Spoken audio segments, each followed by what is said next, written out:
Selamat pagi Ibu, teman-teman, dan siapa saja yang melihat video ini. Terima kasih sudah mengklik video ini.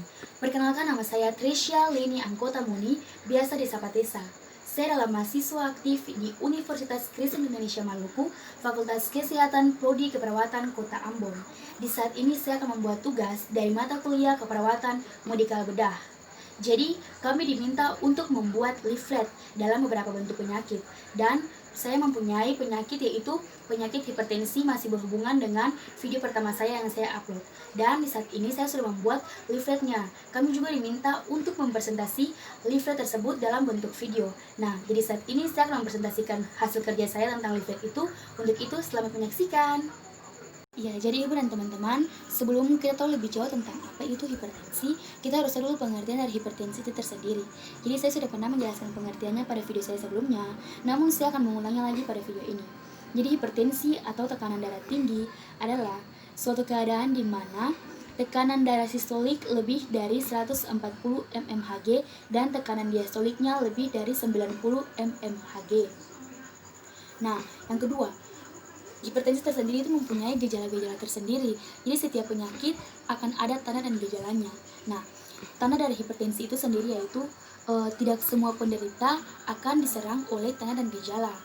Jadi di sini ada beberapa yang sudah terdata akan ada tanda dan gejalanya, yaitu yang pertama itu akan terasa sakit kepala, akan terasa gelisah, akan terasa jantung berdebar lebih kuat, pusing, penglihatan kabur, tegangan pada atau nyeri pada bagian leher, kesemutan pada bagian lutut, kaki, dan mudah lelah, dan juga masih banyak yang lain-lain teman-teman ya.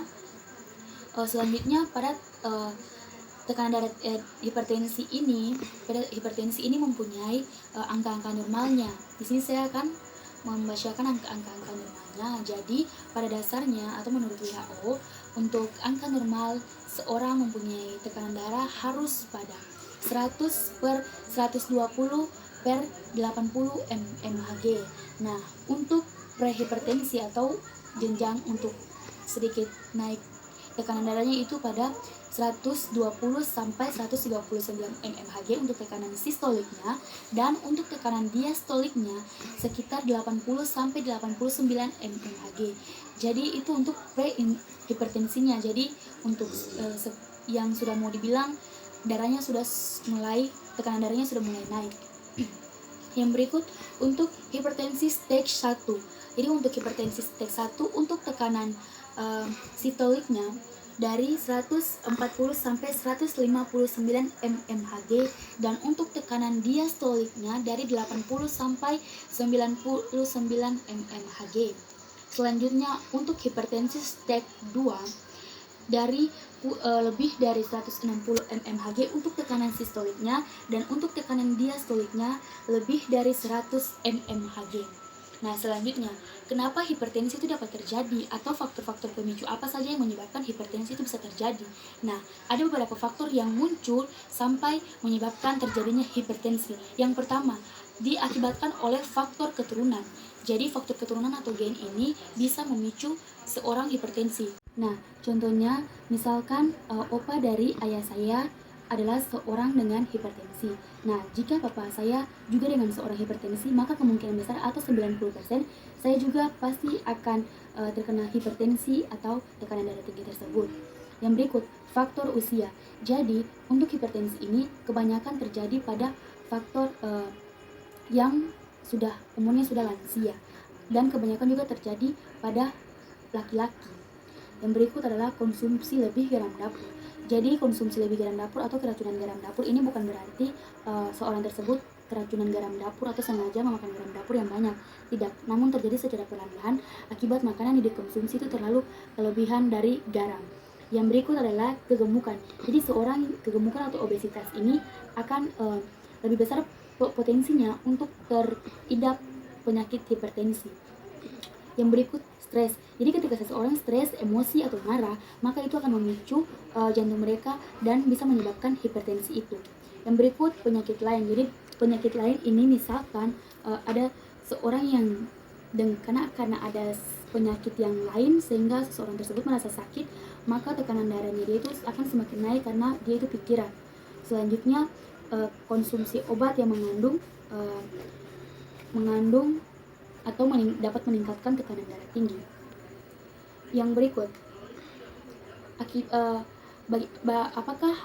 apa saja akibat yang ditimbulkan dari hipertensi?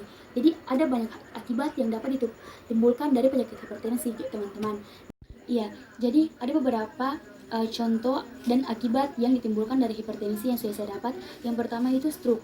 Jadi yang sudah kebanyakan kita lihat bahwa hal yang pertama atau akibat pertama dari penyakit hipertensi adalah stroke. Jadi banyak pasien dengan keadaan stroke karena hipertensi. Yang berikut adalah nyeri atau gangguan ginjal atau gagal ginjal.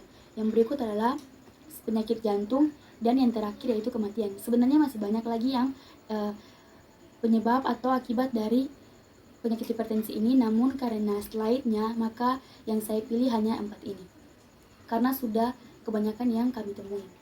Yang berikut, kita tidak perlu takut atau kita tidak perlu cemas dengan hipertensi. Memang harus waspada. Nah, untuk itu ada beberapa contoh atau ada beberapa cara untuk mencegah penyakit hipertensi itu sendiri. Yang pertama yang sudah saya dapat di sini yaitu kita harus minum obat. Yang pertama itu kita harus minum obat. Yang berikut adalah dosis yang digunakan tiap obat itu harus sesuai dengan anjuran dokter. Olahraga yang cukup, sering minum air, tidur yang cukup, istirahat yang cukup, dan tidak mengonsumsi obat-obat terlarang, minuman beralkohol, dan berokok.